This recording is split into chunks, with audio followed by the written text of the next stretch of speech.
Welcome to the spoken tutorial on the basic function. This is one of the two tutorials on this topic. In this tutorial, I am going to take you through how to create a function, the syntax of it, and how to input one or more than one value. The other tutorial will be on returning values. So let's just start with this. I am creating my PHP tags here. I'll start with my syntax, which is function, and then the function name, which is my name. It's probably easy to use common caps here, which is why you have lowercase, then going to uppercase, back to lowercase. Finally, the new words will start from uppercases. It's much easier to read, but I always prefer to use the small case. Then you're going to have two parentheses, nothing inside them yet, we are not taking any input here, and inside I'll write my code. So I'll write Alex. Okay, if we run this now, we'll see that nothing happens.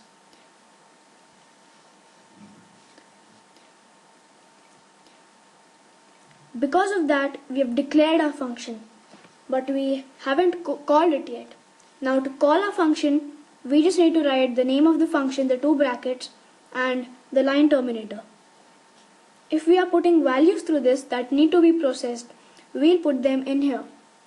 But for now, don't worry about that. We are just calling out a function which will execute this block of code. So let's do a refresh, and there you go.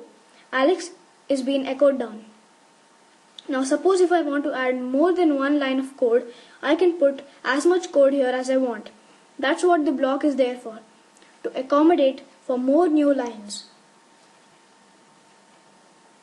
Let's just test that. We can see that it worked. Another thing to add is that it does not need to be called on its own. It can be called, for example, my name is my name.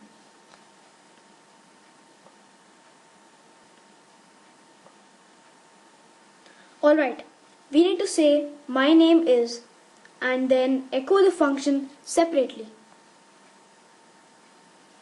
The reason this didn't work is probably because this is not a value. This is a function. So it's already going to echo Alex. So for picking out a new line, it will be the same saying echo my name is echo Alex. Okay? So this would not work if we had it here. For example, you would literally just have output my name is my name. So let's take this back down here, refresh it, and there you go, my name is Alex. Just to make sure that I'm clear, if I was to replace this with a code which was being executed, it would look like that. So we wouldn't do that, okay? So that was only to get clear in that. Now we'll move on to the fact that you can call a function before it's been defined.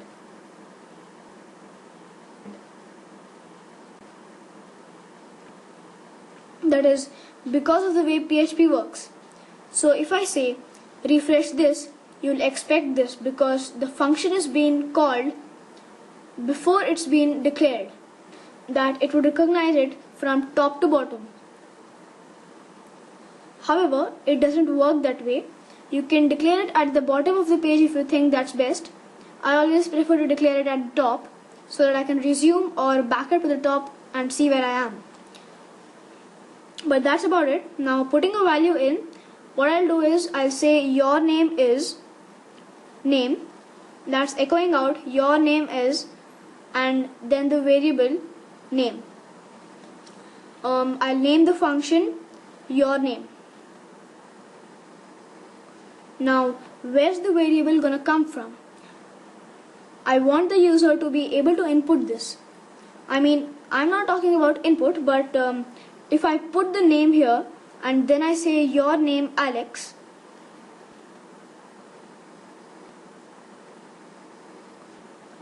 this is how it works. Your name calls the function, takes this variable into account, puts this variable into name, and then reads the variable from echo. This is what I mean. So we are basically saying your name Alex to proceed with.